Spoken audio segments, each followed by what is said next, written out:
Can you believe it? Anthony Williams, who is the main suspect in the horrific mass train stabbing that we saw on Saturday night, he also allegedly stabbed a passenger on a DLR train the night before, yet he wasn't caught by police. And it gets worse. He, or a person believed to be him, was caught on CCTV in a barber shop on Friday, the day before, harassing people with a knife. Let's take a look. So this is allegedly Anthony Williams, the suspect, who is remanded in custody for the mass train stabbing. Watch what happens next. Watch what he pulls out. And that is a weapon. And he's in a barber shop with it.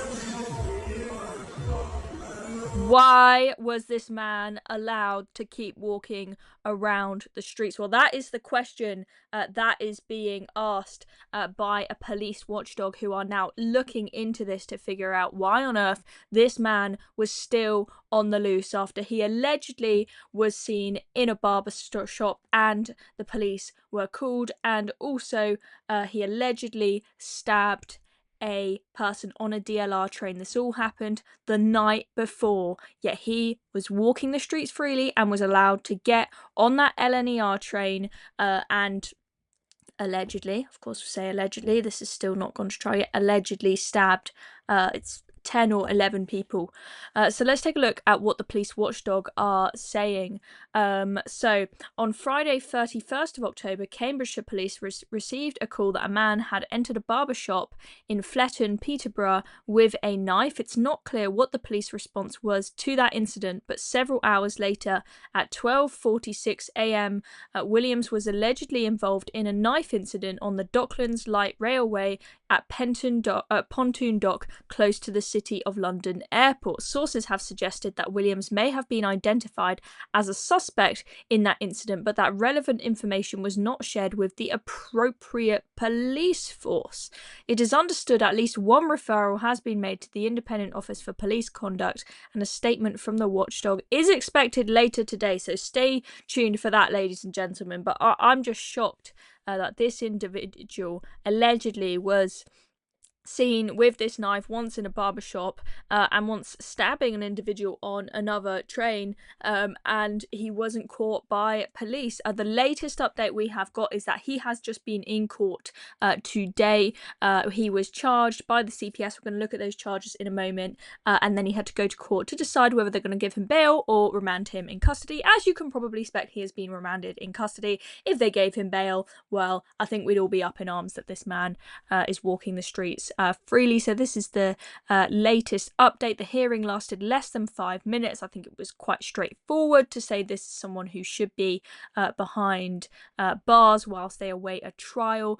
Now there is going to be a pre-trial hearing on the 1st of December. So a long wait, well, not long in the court's terms, because there's always a big backlog, but when this is a case that all of the public are looking on, you're going to have to wait a month before there is even a pre-trial hearing.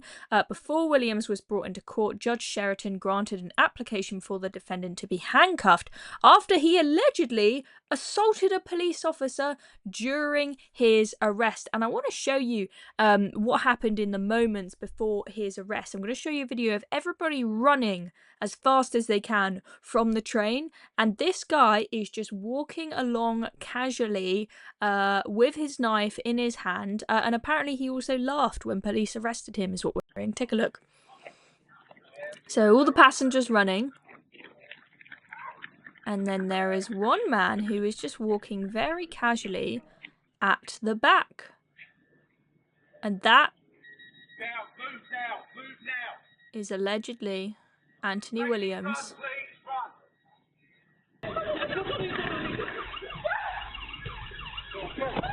He's relaxing, just walking along casually. He knows he's going to get caught. For some weird reason, I guess he thought that the consequences of being behind bars was worth it for whatever reason, but of course we'll let the police do their investigations. I'm not going to speculate. Also, there's a video of them tasering the wrong man, and he's shouting, "It's not me, it's not me," because remember there were 2 individuals who were arrested, 2 suspects, but now one of them has been let go, and this is the guy who was let go because they thought he was involved. Do you hear him shouting, "It's not me"? I'm going to play that again.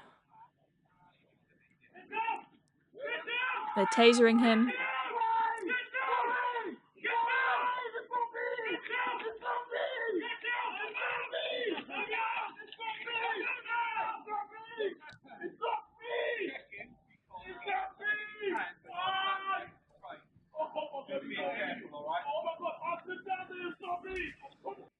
So that guy spent about a day behind bars in the police station and actually wasn't involved at all. I guess maybe he was very relaxed, perhaps, when that train pulled in and didn't leg it like everybody else. And he decided to casually stroll off. I don't know what the thinking there was. But anyway, so let's take a look at the CPS charges. Before we do make sure you hit the subscribe button down below if you haven't already, so you don't miss out on any more news updates. It's free and it massively helps us out. So let's take a look at what the CPS have said. So he has been charged with 11 counts of attempted murder. The CPS has decided to prosecute Anthony Williams with 11 counts of attempted murder, 1 count of assault occasioning actual bodily harm, and 2 counts of possession of a bladed article, following a police investigation into an incident on an LNER train from Doncaster to London on Saturday, 1st of November. Our team of out-of-hours prosecutors worked to establish that there is sufficient evidence to bring the case to trial, and it is in the public interest to pursue criminal proceedings. We worked closely with British Transport Police to review a huge volume of evidence, including CCTV. The number of charges will be kept under review as this continues to progress.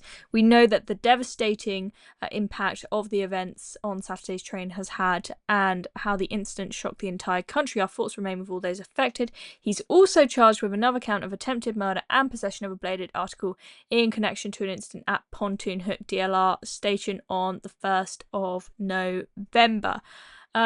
So there we go. 2 different incidents involved in this, and I want to show you this account from one of the victims that is terrifying, absolutely terrifying. Stabbed 6 times after being told, "Do you want to die?"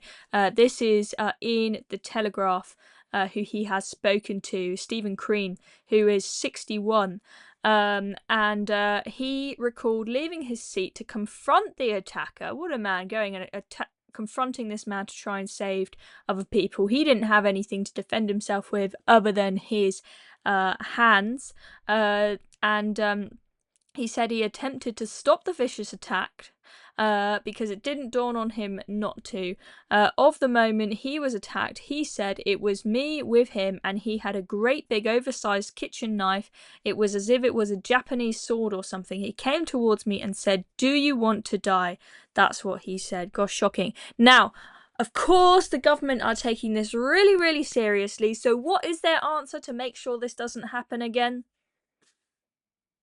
More CCTV. Anyone with a brain cell would have gone, "Stop and search. We need more stop and search." Absolutely. And also there need to be harsh consequences if you're caught carrying a knife. But no, the solution, folks, is more CCTV, the Transport Secretary has told BBC Breakfast Today. Okay, this just shows you that our Labour government do not seriously care about this. That's the best that they've got. CCTV? You're still scared of stop and search because you don't want to be called racist? Well, I'll tell you what, people are dying and being stabbed because you're scared to do stop and search, all because you don't want to be called racist. Grow up and grow a pair is what I have to say. Anyway, that is the latest on the horrific mass train stabbing that we saw happen on a train that pulled into Huntingdon Station on Saturday night. I'm Chloe Dobbs. Thank you very much for watching this video. If you enjoyed this video, make sure you hit the subscribe button down below so you don't miss out on any more. See you next time.